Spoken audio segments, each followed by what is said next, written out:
This program is rated PG. It contains themes and scenes which may not be suitable for very young audiences. Parental guidance is advised. Be advised that the views and opinions of the hosts and guests do not reflect those of the station.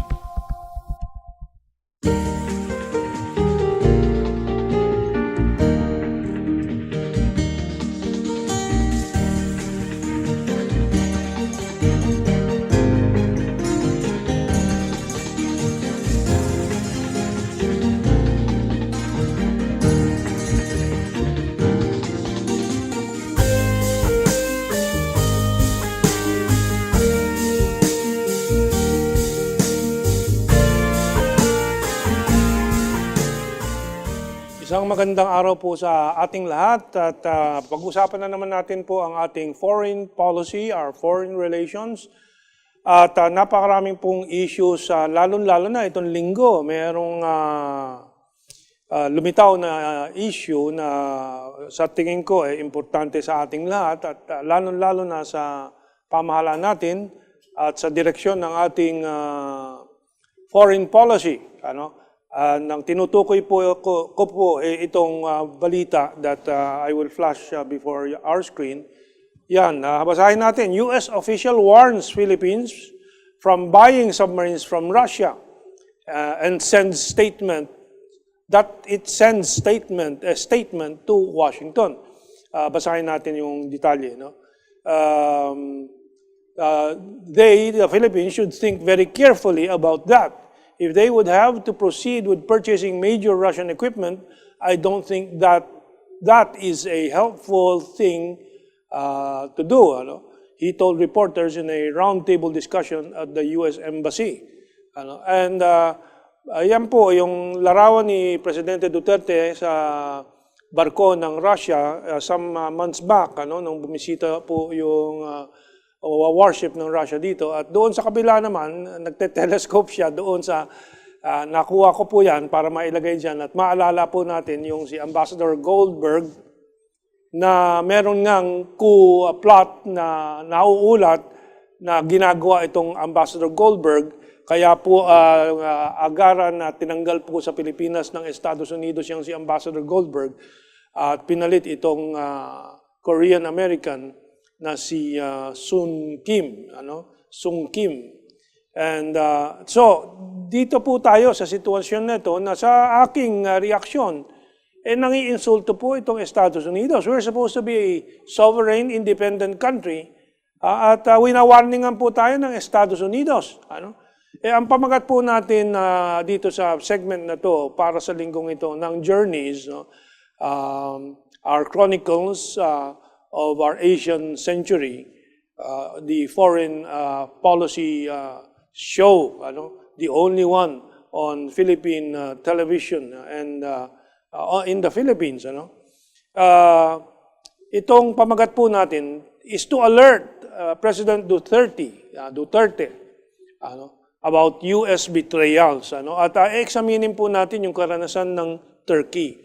Ang Turkey po ay yung bansa sa Middle East na napakalaki, one of the biggest Muslim countries, not as big as Indonesia of course, but certainly one of the heavyweights on the category of Iran, in the 70 million more or less ang population, samantalang yung mga Saudi Arabia ay mga 3-5 milyon, yung iba ay wala pang 1 milyon.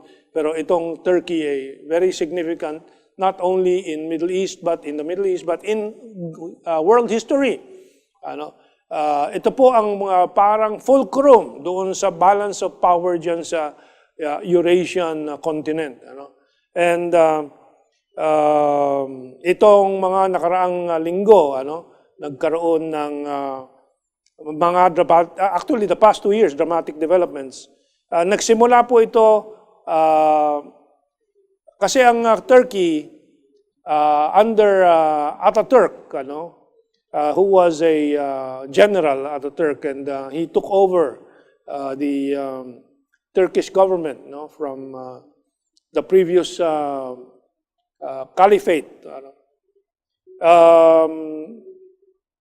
Nag-alay po, nakipagsanib sa kanluran. He became an ally of the Western powers and joined, eventually Turkey joined NATO, the North Atlantic Treaty Organization, which is the organization of the European states to face off against Russia, yung Warsaw Pact. Pero wala na po yung Warsaw Pact, nandiyan pa yung NATO, inabsorb po ang Turkey, ngunit nagkaroon ng bagong pamunuan under a devout Muslim, si Erdogan.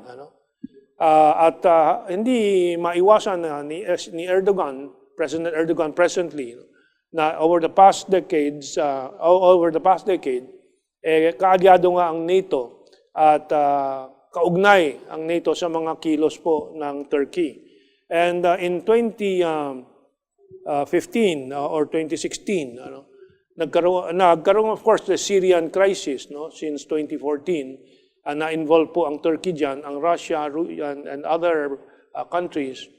At ang Russia was on the side and has been on the side of Bashir on the side of Assad. Turkey being with NATO and against Assad was working with NATO dito sa Syria. And in 2016, if I'm not mistaken about the year, nagkaroon ng insidente. At napabagsak ng isang Turkish F-16 ang Russian warplane.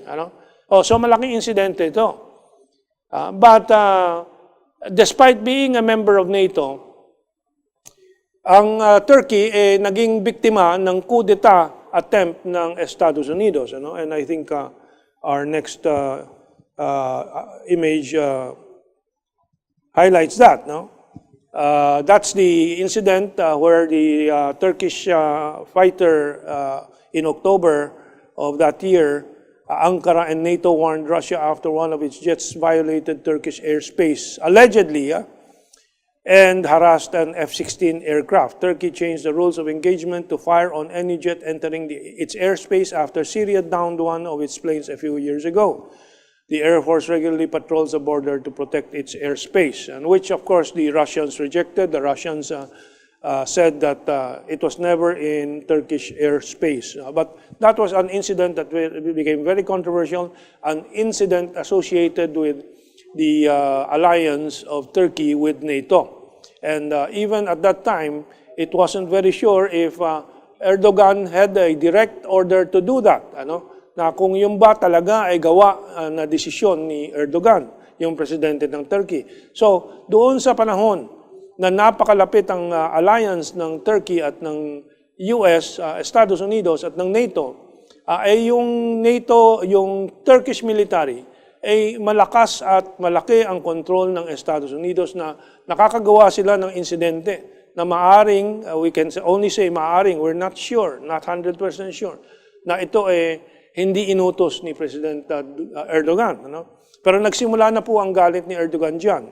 Lalo na dahil nga nararamdaman ng Estados Unidos na itong si Erdogan ay hindi maasahan at may pagka-independyente ang isip, ay nagkaroon ng coup attempt. Ito po ang next item from the New Arab. Russian intelligence was the one that warned President Recep Tayyip Erdogan that factions within the army were planning a coup. The American faction in the army, possibly saving the Turkish leader's life, according to Iranian state media. Kahit na pinabagsak nitong si Erdogan o yung ng Turkey, yung Russian jet, si Putin na talagang cool as a cucumber, pinanatili yung kanilang magandang relasyon sa Turkey. At nung natiktikan ng Russia na itong mga Amerikano o mga elemento na associated, konektado sa Amerikano ay nagpaplano ng coup d'etat at assassination, nitong President Erdogan. Sila ang nag-tip off kay Erdogan at nasagip si Erdogan at nabueltahan ni Erdogan itong coup plotters at halos 50,000 mga tauhan sa gobyerno ay sinisante po ni Erdogan. And tuloy-tuloy po yung alitan na ng Turkey at Estados Unidos. At yung ilang mga hinihiling ng Turkey na arestuin na nagtatago sa Estados Unidos, ayaw ibigay ng Estados Unidos. Tulad nitong balita mula sa Deutsche Welt, ano? Turkey seeks arrest of ex-CIA agent on coup-related charges. Ano? Napakaraming mga ganyang issues po. Ano? Ang Estados Unidos gumante po with financial and economic attacks. Ano? And bumagsak itong nakaraang mga linggo ng 50% ang halaga ng lira kumpara sa dolyares. No? Turkey lira crashes as Trump piles on the pressure. Ayan po. So marami po. I got that from the Times of Israel. Then, just this January, Erdogan accused the US of a political coup attempt. Yung military coup nung 2016 ba o 2015, hindi nagtagumpay. Ngayon naman, sabi ni Erdogan, the US is attempting a political coup. Pahirapan ng bansa, pababagsakan ng Turkish lira. Kaya po, binibaltahan din ni Erdogan ngayon. At dito sa Middle East politics, nag-divide, nahahati na ngayon doon sa mga kaalyado ng Estados Unidos at doon sa mga umaalyado dito sa iba't ibang mga new powers like Russia, China at iba pa. And isa sa bansang mayaman sa Middle East, yung Qatar, iniipit ng itong mga nakaraang panahon ng Saudi Arabia at ng Estados Unidos at akala kanilang makokontrol, imbis na nagpa-control sa kanila, ang Qatar po ay pumalag at nag-aalyansa sa Iran at ngayon sa Syria, sa Turkey. Kaya pasok ang Turkey. Habang ito ay inaatake ang Turkey ng Estados Unidos sa ekonomiya at sa kanyang pera, pumasok ang Qatar supporting and pledging $15 billion to Turkey. Qatar supports Turkey against US sanctions, pledging $15 billion bailout. Yan po. Ayun, parang may mukha ni Trump yung babae, yung matandang babae, nagsasaya-saya. Ang ganda ng video, hindi ko nang mailagay. But pinagtatawanan si Trump at ang Estados Unidos sa Turkey. Anong ginagawa ng Turkey? Well, they're opting to be using other currencies na. Yan po ang ginawa ng Turkey. I think we skipped one image. Turkey favors switching from dollars to national currencies in trade. With Russia and China. And then yung nakita po ninyo ngayon, yung Turkish lira, bumalik po, tumalo na, lumakas na naman dahil ginawa ng Turkish government naghigpit po sila doon sa mga bank swap transactions and so on, yung mga instrumento ng Amerikano para maatake ang pera ng isang bansa. Ang Moscow ay nagsimula na mag-trade sa Turkish lira and yung mga ibang bansa sumunod din, and then we will see that image from the AA.